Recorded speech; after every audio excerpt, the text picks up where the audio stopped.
Hey guys, welcome back to the Foundation of Greatness podcast, episode 2. So excited to bring this with you with one of my best friends in the world, Ryan Johnson, and his head basketball coach, Bryan Schnettler. As you know, with this podcast, it's a little different, a little unique in that we don't focus on the X's and O's as much as we focus on the whys, why we do the things that we do in order to do two things and two things only is that building a program and uniting a community. So I believe high school has a very unique atmosphere and unique environment that drives a relationship between the strength and conditioning coaches and the sport coaches. So we're going to explore that relationship a little bit here at Wayzata High School with the head strength and conditioning coach, Ryan Johnson, and boys basketball coach, Bryan Schnettler. So, Ryan, if you'd give a quick intro, and then Coach Schnettler, I'll have you do that right afterwards, just to kind of introduce yourselves to the audience. Absolutely. I have been a high school strength and conditioning coach for 20 years at Wayzata High School. I'm going to start my 20th year this fall, whether it be remotely, online, in person, or hybrid, right? However, we're going to do this. But I was a health and phy ed teacher 4 years prior to get into Wayzata. So it's like my 24th, 25th year of teaching. And I've been fortunate enough at Wayzata to have been in the weight room, I would say about 95% of the time, teaching mostly strength and conditioning classes. And then we run the strength and conditioning program before and after school, as well as the summer program. Fantastic. Coach Schnettler. Yeah, I've been at Wayzata now going into my 7th year, so not as long as RJ, but I've been lucky to be with him for a while now. I've been the head basketball coach at Wayzata for that time, and I was also the head basketball coach at Rosemount High School for 5 years previously. I played in college in the area, in St. Paul, Minnesota, at St. Thomas, little rival of RJ's college. He went to Augsburg. But yeah, we've been lucky to work together the last 7 years and really enjoyed being at Wayzata with him. Yeah, outstanding. So we talked about in the beginning about the unique relationships, right, between strength and conditioning and sport coaching. And RJ, in your strength and conditioning program, how many overall athletes do you see per day, and when do you see the basketball team? Is it during class? Is it before school as a group? Is it after school as a group? Does it depend on the time of the year? When are you seeing boys basketball? Overall, how many are you seeing per day? And then where does basketball fit within that structure? So the way that our program runs, I'm going to start it in the summer because for me, that's when everything starts for all of our sports and even our classes. So we'll talk about like right now. Right now, Coach Schnettler's got a basketball skills and drills camp. I'll let him talk about how he does all that. But he's got scheduled times of when his athletes are on campus in the summer, and we are open right now. We are training, so he'll have anywhere, in his whole entire program, he's got an army. I mean, we're talking about a Trojan army. We'll have middle school kids. We'll have up to 50, 60 middle school boys basketball players. And then, 9 through 12, depending on the number of kids that come into our program to lift while they're on campus. I think, Coach, we've been up close to 40 kids, maybe even more than that. In a normal year, we probably have 40 to 50 kids, yeah. Yeah. So in the summer, we'll see about 100 basketball players, grades 6 through 12. Then what we'll do is... And in relation to your whole summer, how many athletes are you seeing besides basketball as well during that summertime? Typical summer will average around 550, 600 kids. Okay, gotcha. So about 20% of your overall summer program is really basketball. I would say boys basketball is our second biggest group next to football, just for sure. And we share a lot of football, basketball kids too, so they're getting welcome to the world of welcome to the world of high school, right? No matter how big the high school is, and you have a very large high school, so that is just part of the nature of life. So. All right, so continue on, RJ. I didn't mean to interrupt you there. So no, that's great. So our weight room is open before and after school, as well as classes. Now, one thing that we've done, we've been very successful, and I was really benefited from the help of coaches such as Bryan in this regard, that we were able to get our in-season athletes into my strength and conditioning class. So the student athletes could register for class based on term 1, 2, 3, or 4. And we're a term class, 8-week class. So we really reached out to our sport coaches and said, let's get these kids into the weight room during the day so that they can get their lift in and not be cut short on practice or have to get up early. So the majority of his players I will see in class, and I would say in terms 2 and 3 when they're in season. We do get probably 15, 20 kids over the course of a day during those terms. We are 9 through 12 buildings, so we'll just see those kids. Also, his group is really good. He'll have, Coach, what do you think? Anywhere from, 2, 3 to 10, 12 kids come in the morning and lift weights before school throughout the year, or they'll come in after school, the same amount approximately after school. More so, I'd say in the fall. Spring gets tight with these guys because they're in AAU and such. Yeah. But so I'll see 100 kids in the summer. In season, it's not uncommon to see upwards of 30 of his kids in season in class. So and of those kids that are in the classes or that come in, it's the players, it's the key dudes. And there's also just some really good hard workers that Coach will tell you are just great team players. It's, it's not just all superstars coming in to train, and it's not all just the bench kids either. It's a really healthy mix of all of his kids. So, Coach, do you look at who's in there and who's not, whether it's in season or off season, and the kids that are not in the classes?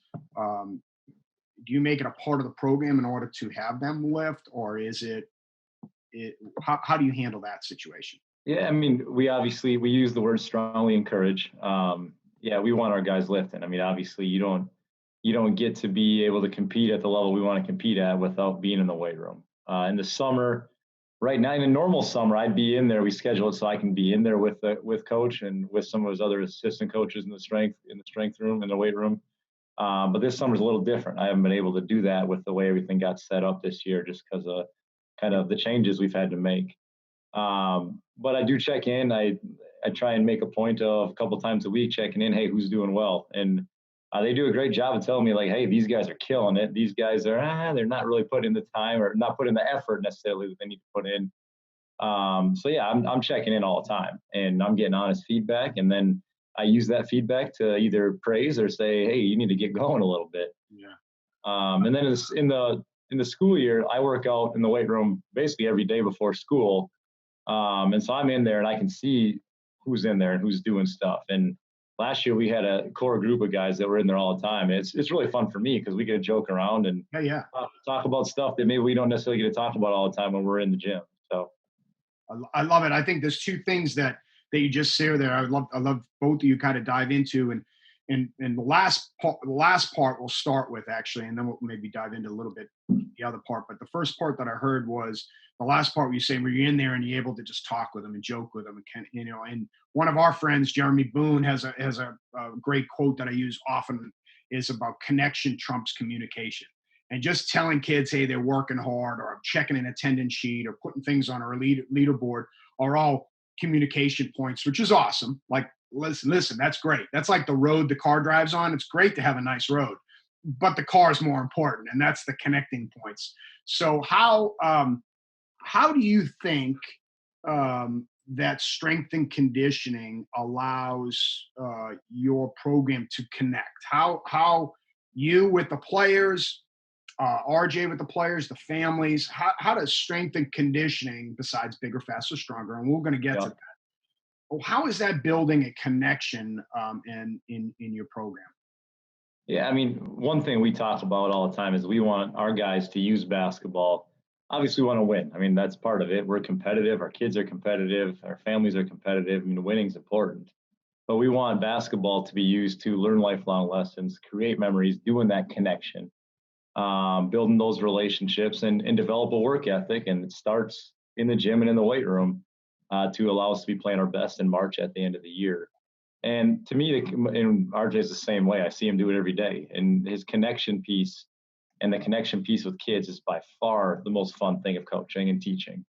And when you have that connection, they're more willing to work, and that's a side benefit of it. But the weight room provides a unique situation where if I'm in there working out, kids see that and they love it, and they get to kind of eat. Someone has to join me, and I don't know that they want to do that all the time. I sweat too much; they get wet. But you can have conversations that maybe aren't always as like about X's and O's, or about like how the game went last night. It can be like just kind of about relationships and about family and about food and about just random stuff that's going on at school. And that's something that's really cool that the weight room allows for. Oh man, that's outstanding. And it feeds right into the second part, which is what you started at the beginning. And you mentioned it there a minute about competing at a high level and winning. And sometimes people say winning's not everything, but it's a pretty dang good thing. So, and we're competitive by nature. What about Coach Johnson's program and that you're involved with, do you believe gives you a competitive edge? Is there something that you feel that they do in that program? You said you've been at other places, in the program that you're at now, that provides to you a competitive edge on the basketball court? Well, one is he's able to connect with the kids, and they're not going to buy into what he's saying as much if he doesn't have that connection with them, and he does, and he's really good at it. And I don't know if he'd probably tell you that too, but he's really good at it. The second thing is that I think he knows what he's talking about. I mean, he's won. I mean, he's been a part of football programs at Wayzata and other places who have won and have won state championships. And he's able to tell stories about guys that have played professionally and guys that have played high major college football and other sports, and tell stories about other kids that have played at different levels. And it's really cool to have him be able to share those stories. And when he has that connection with them, it builds their interest and their excitement to get in the weight room and work. And when they're doing that, that's when that competitive edge starts taking over, when they're getting bigger, faster, and stronger for the court. Nice. And so, Coach Ryan, what is it? How do you manage in season? So you brought that up a bit about in the classes, and boy, you're going to get, there's, believe it or not, the old school, I'm sure you hear it, lifting's going to throw my shot off, or we're going to be too tired if we lift. You lift during a game. Basketball is a unique sport, unlike football where it plays multiple games a week. How do you manage? You talked about it a little bit with before school and after school. You don't want them always coming in early because you want them to be able to sleep in and get a recovery and prepared. How do you manage training and development and recovery and get coach's competitive edge? How do you manage that in-season portal a little bit? Yeah. Number one is volume. We don't have them do as much. We do train on game days. We have our game day workout that we've told a lot of stories about. There's a famous story I like to tell about Kevin Garnett. Back in the day, KG had a huge game in the playoffs one year, and he said, I knew I was going to have a great game tonight because I had a great lift today. And I used to have that article hanging up. So, and that goes into that building that connection and getting that buy-in from the kids. So we talk about that. But we sit and look at the schedule. We are fortunate enough to, coach scouts as opponents. We know who we're playing. There are some games, if we're healthy, we can somewhat kind of train through. We're never going to work them too hard, but we'll say, okay, we got a lot going on this week. We play a lot of Friday night games. So is it like Tuesdays and Fridays for the most part for us? A typical week, yeah. That's about every high school I know about. That's Tuesday and Friday, yeah. Yep. So, we know Fridays later in the week, and for whatever reason, it seems like we play a lot of really big Friday night games. So, and they're, in that regard, they're so hyped up a lot of times, any sport, any athlete on the night of a big game, try to get that nervous energy to use the game day stuff. But I also spend a lot of time talking to the kids in class. We spend a great deal of time on our warm-ups just in general. So our other good friend, Mike Bewley, with his, dynamic warm-up movement assessment, that's become a big part of it. Just getting some of that mobility, checking for injuries. We're trying to really check. We'll make modifications on lifts all the time. We stick to, I call it a modified tier because I got 5 days in there. And we're going to try to hit our core lifts when we can, or our foundational lifts when it's not going to get in the way of big games. We'll still lift, we'll still do things, but sometimes I think just laying out that game plan with the guys and just saying, okay, so we're going to be we're going to use strategy here. We're going to lift hard on this day, but we're going to kind of go fast on this day. I think the kids start to believe in me, and they're like, all right, okay, he's not just going to grind us straight through and, ruin my shot or whatever. So we spend a lot of time talking about the games leading up to the games, a lot of involvement on, we'll have certain kids in class and I'll talk to them. Schnettler will tell me, hey, this kid's got a big game Tuesday night. He's going against a big time stud. We need him to be aggressive. So I kind of get on my psychologist cap a little bit, and we're like, hey, let's hit these couple of reps for what's his name. You know what I mean? And so I kind of make it being about prepping for the games, to be honest with them.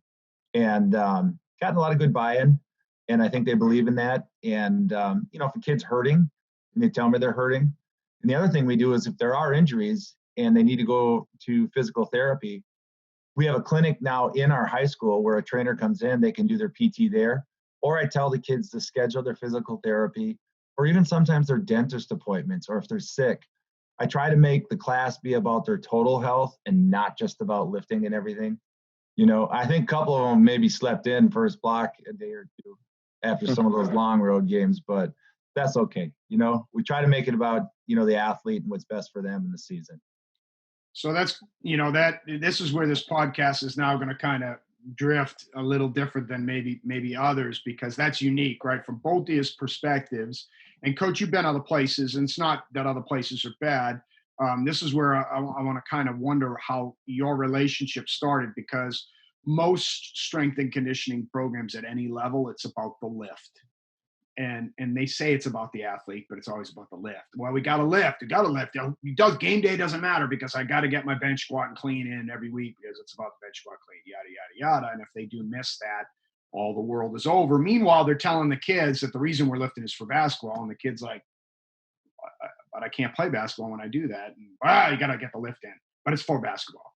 And then on the other end, you get sport coaches that say exactly what you said, Coach, in that, boy, strength and conditioning gives us a competitive edge, but we're not doing it on game days, or we're not doing it the day before a game day. And we're not, so what happened to the competitive edge during the season? Well, we lost that now. And so the athlete gets caught in the middle of like, maybe none of this is important. Who knows what's important?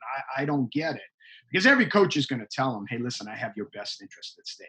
That's become so passé now. When they hear that, they're like, yeah, I know. Yeah, great. You're going to make me a better man, blah, blah, blah, blah, because everyone hears that. But when they start seeing it enacted between coach to coach, when Ryan, you're listening to what coach says about the players, and you're giving, and you listen to the athletes, and vice versa, coach, you're not battling him and telling Ryan that, I don't want that lift done. That's going to hurt their wrists. How did you get to that point? So when you came in 7 years ago, Coach, did you know Ryan really well? How did you guys get to that point? What was the initial conversations like? Where did you meet? How did you get to the point where what I'm hearing is one voice, right? That's awesome. Like that's, I think, where success comes from, is because I'm hearing the same thing. How did it get that way 7 years ago? After meeting the players, after I got the job, my first meeting I made was with our football coach and Coach Johnson. And that was, I remember sitting in the old weight room. I don't even know if you remember this, but I remember sitting in the old weight room in your office there. And we talked, and we sat and talked for, I don't know, half hour or so, 45 minutes, and got to know each other a little bit. And honestly, we probably talked more about lifting and scheduling and the importance of it then. And our relationship has developed over time. And like you said, when they hear one voice, and when he and I are getting along, and they know that, and they know that we're close, and they know that we talk about them, and they talk about how we can make them better, it matters. It matters a lot. And so I that was literally the second meeting I had was with him. I don't know if you remember that at all, Coach. I do. Yeah. And what was really refreshing for myself and for our head football coach at that time was Bryan's willingness to share athletes. Hey, I want my guys playing football. I think that's important. I want them competing. He said, if they're not playing football, I want them in the weight room. So right off the bat, it came in without the friction of don't hurt my basketball players. Mm-hmm. And we've had some kids that have wavered between playing and not, and some have played. I'll tell you right now, we don't have the success in football that we're having right now if we didn't have some of these kids out. Mm-hmm. And even beyond me, we've got a great relationship, but Schnettler's done a great job of building relationships with other sport coaches too. So I really feel good about that. One voice it's getting pretty consistently spoken to our kids, through there.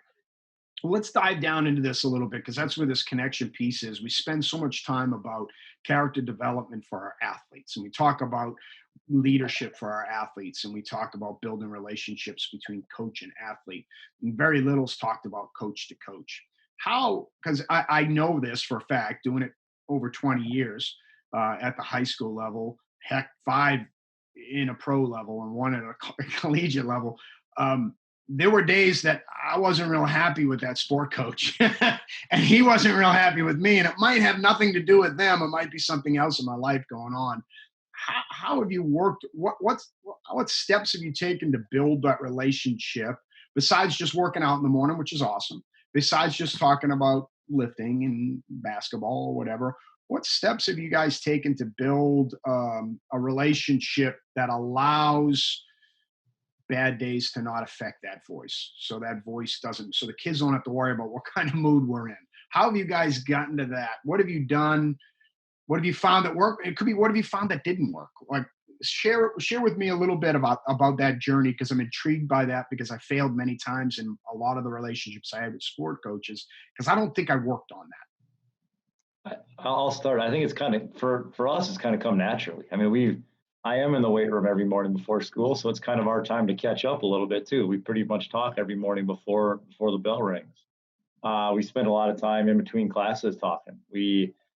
I pop in the weight room, he pops in the locker room, he pops in the gym, and it's just kind of been natural. I mean, it hasn't been forced, I don't think, at least not from my end, and it's just kind of happened. I mean, it's when you get along with someone, you get along with someone. And I mean, obviously there are relationships you have to force a little bit to make work. And this has not been one of them. So I think we've both been kind of lucky in that instance. Yeah, I would agree. It's been very organic. We teach in the same department. We keep tabs. There's a lot of days that Bryan opens the weight room up. In fact, I would say 90% of the days he gets in there before I do. How do you, as a strength coach, how do you not respect a guy that comes in that's just a dog? He's in there just working, and the kids are in there then when he's in there. And in season, that's the first thing I ask him every morning. He'll be over there sweating a drowning pool up working out. And a lot of times I can tell how the game went just by how hard he's working out. I'm going to go right in the office today. You know what I mean? Yeah. So, but yeah, and it's because we do communicate a tremendous amount, and he knows this, I'm sure, but I'll just say it right now. I've got a lot of respect for him as a coach, and I'm very competitive myself. I want us to win in everything, and I think a lot of times the strength coach gets lopped in with the football staff, because a lot of times either are a football coach or that's where their past has been. I played high school basketball very poorly, but I did play it. And so I'm into the game. I want to win. I'm vested in these kids, and when they lose, I feel bad. I get down, about it. I don't just go, oh, well, it's just basketball. No, I mean, it means a lot to these kids and these coaches, and it does to me too, we celebrate those big wins, and he's knocked off a couple of just amazing games. There's a team up here that's just phenomenal. And what was that, year 3 and 4 for you? You knocked off Hopkins 2 years in a row. Yeah. It was a big thing for us. We hadn't beaten Hopkins in 30 years? It was like 25 years, yeah. 25 years. We knock them off 2 years in a row in the regional playoffs. I mean, it's just an exciting atmosphere, and it's just, we got along great to begin with, and we continue to get along. And we share a birthday. Maybe it's got something to do with that. It might be it. We do share a birthday. That's awesome.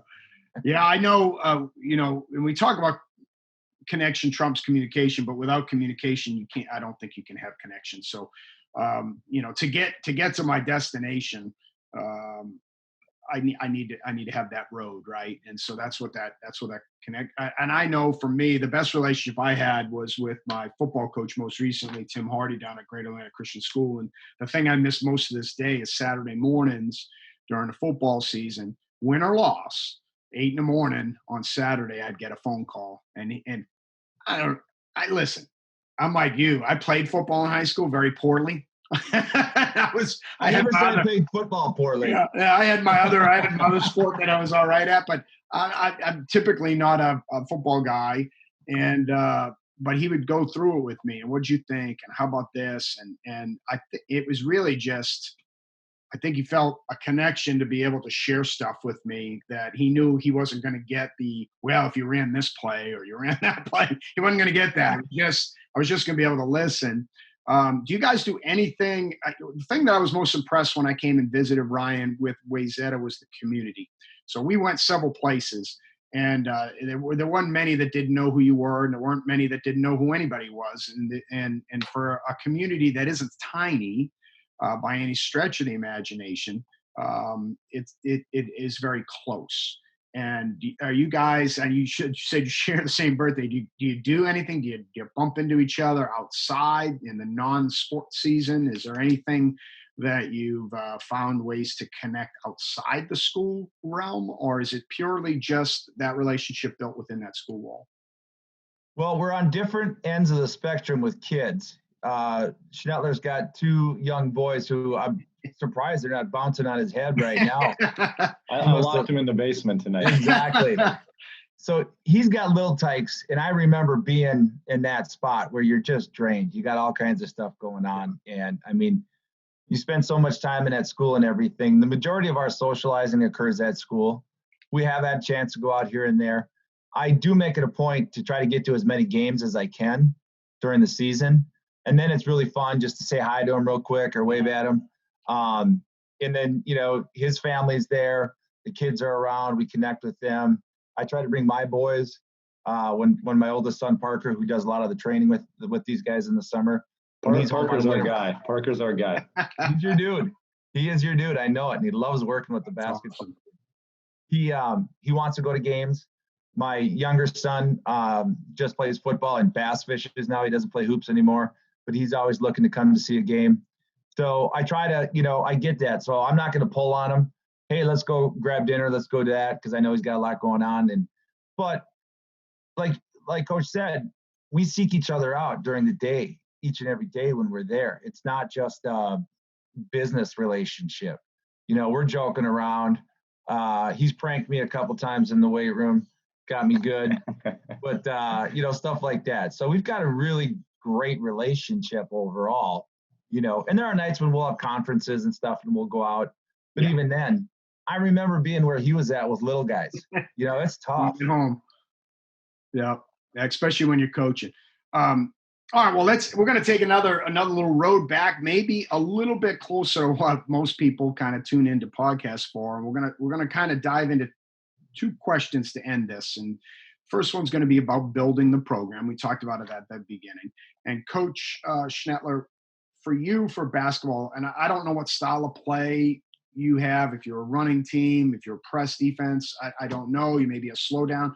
But for you, what skills are needed in your program to build a program? What do you need from your athletes to do? I mean, obviously I need them to shoot well, but when we get past that, what are the skill sets that you are like, these are the 3 physical skill sets that I need in order to have a successful basketball program?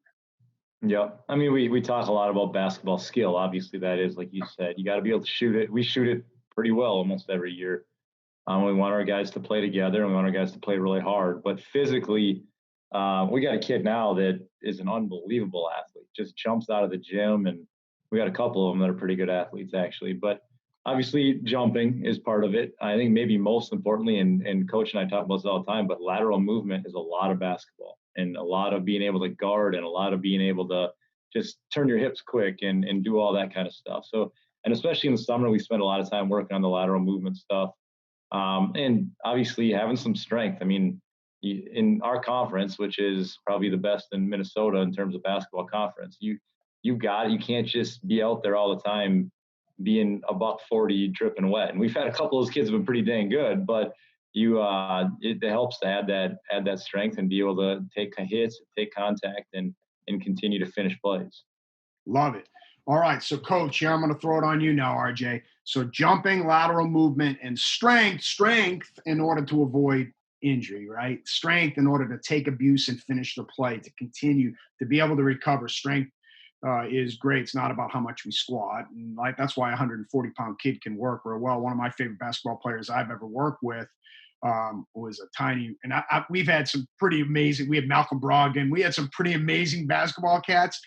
My favorite was the 145-pound point guard that would just get pounded and hop right back up every night. He was strong as Dickens, man. I think that helped him do that. So those three components, RJ, you got jumping, you got lateral movement, and strength. So how are you taking your basketball? What are some of the key things you do? It could just be one or two things for each item that you're going to focus your basketball players when you see these 100 kids in the summer. What are you going to be doing? And I know it's full spectrum, right? So it begins, and what you do with your sixth grader is going to be a heck of a lot different than your 12th grader. But what are you focusing on in there? How are you going to work on that? Well, most of these basketball players, I lovingly refer to them as giraffes. They are just long-limbed, skinny. So we hang clean. We're just gonna do hang cleans and work on that for power. We do a lot of low back mobility because that's where these kids get a lot of injuries. They're jumping all the time. They're playing all the time. So we're doing wall squats, overhead squats with empty bars, just getting that low back mobility. And the big thing that I get is, it's common with a lot of athletes, but a lot of times with basketball guys is that whenever we do a squatting movement, they're afraid that it hurt their back. My back hurts. My dad said I can't do that because it's going to hurt my back. And there's a difference between a back injury and that low back stiffness and mobility. And sometimes they just haven't trained those muscles. And so we try to correlate that to performance, but also to longevity, to not get hurt. We focused a lot on a lot of hip stuff, clamshells, fire hydrants, really working the hips and the glutes. Again, power, jumpers. I think everyone does the single leg stuff, split squats, rear foot elevated squats, box jump, single legs. But the one thing I do like to do is like when we do some certain movements, like when we'll do like a single leg step up on a box, we'll call them drop steps. Try to throw some basketball term in there so they get that, because you tell basketball kid drop step, they'll just do it instinctively. So we line them up perpendicular to the box, and then they'll do that drop step and step up. So it's a lot of the movements, but we'll cater certain things maybe a little bit more so in language to them. So that gives them the why we're doing that lift a little bit, and things of that nature. The other thing too is, Coach has said this a lot to me in our conversations, is, he preaches mental toughness, and his style of play is they are up and down the court. They're in your face. They shoot the lights out. They got a rebound. So we like the kids to be in there lifting together to get that team cohesiveness as well, trying to bring some of the outliers in a little bit.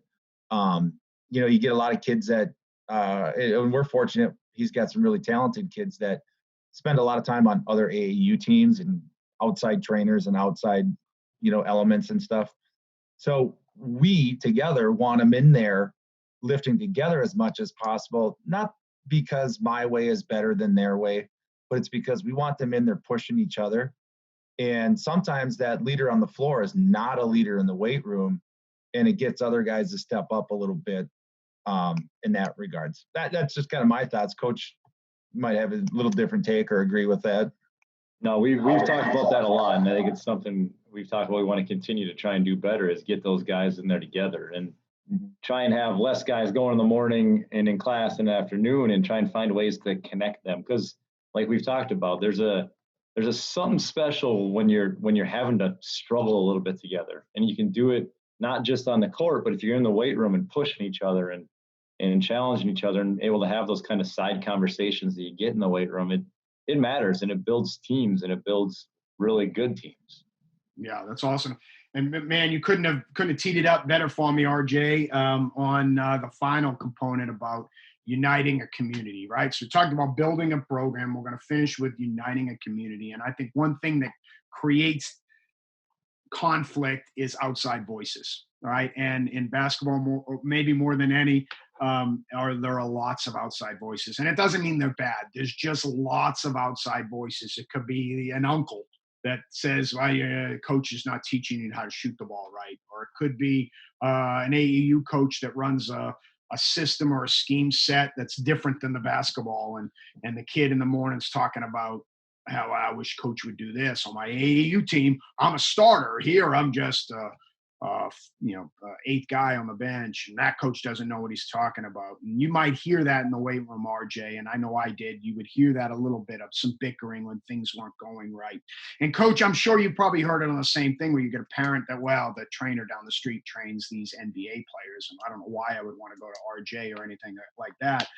You're holding my kids back. How are you able to get both the good voices and the bad voices out of the equation as much as possible? I know you said training together and all that.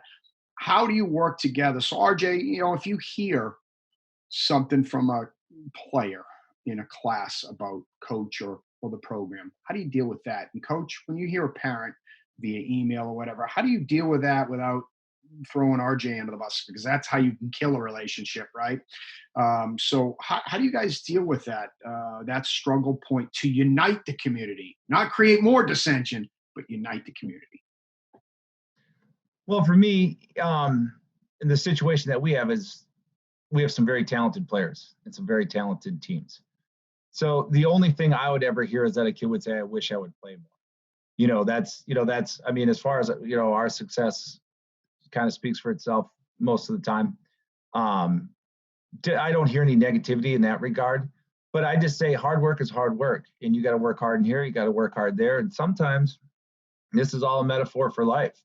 Sometimes there are just some better people or better players, and you got to be ready to step up and go. You got to be in this for a team. We talk about how sports teach you to be a team player and a better employee down the road most of the times, and all of those things.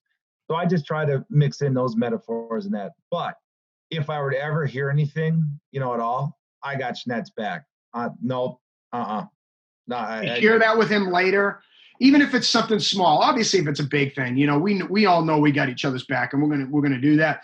Well, it's a small thing. It's just, man, I'm struggling sitting on that bench. I think I could really help. That's a small item. It's a small item. Is there a way that you work that in with, hey, Schnett, just by the by, so-and-so's seems to be, do you communicate that at all? Do you share that at all? How do you do that without violating the player, without that player relationship? How can you do that to help support? How do you handle that at all? Well, I can think of a couple instances on a couple of kids that I absolutely love in the weight room. I love them. Oh, man, these guys are great. And it just so happens that a lot of these kids are in lifting in the morning when coach is in lifting too. You know what I mean? And so we just say, I'm like, man, I love that kid. I love that kid. And Schnett's like, yeah, I do too. He's getting there. He's not quite there yet. I know I can always count on him. He's always there. So it's just more, again, our relationship is such that it's also organic. I would never say, I think he's got to play for you. What I will say, though, is, do you think he's ever going to develop the way you need him to, or this or that? So, I know every now and then I would say, like, might go up and be like, hey, man, you might want to love on so-and-so a little bit today. And I might leave it at that. I might go up. Yeah. We had a good basketball coach. Hey, man, you might want to just show a little love to. So I'm never going to tell anyone who plays or doesn't play. That's not my role. Yeah. But I do want the coach to know that maybe a kid's struggling. And then I hope I have that relationship where the coach doesn't go up and go, well, Schofield told me you're struggling. Because then the kid's never going to tell me anything ever again, right? But there's got to be that ebb and flow to know, hey, I'm just giving you this info. Use it, don't use it. I trust you. But without it, you don't have it, right? It's one of those things that sometimes is good. You'd want probably, coach, if a kid, let's look at this. If a kid is struggling and saying, man, my back's really hurting on Tuesdays, do you ever share that info with RJ?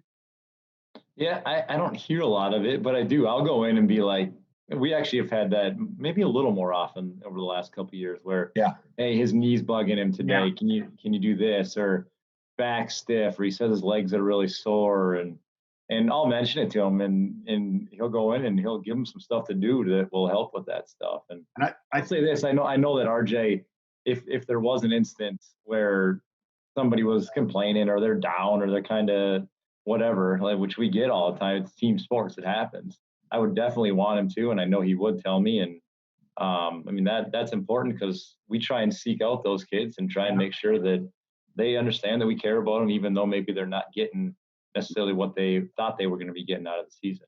Yeah. I love hearing that, because that's another one of those Jeremy Boone things where he talks about your relationship needs to be so strong that it can bear the weight of any truth.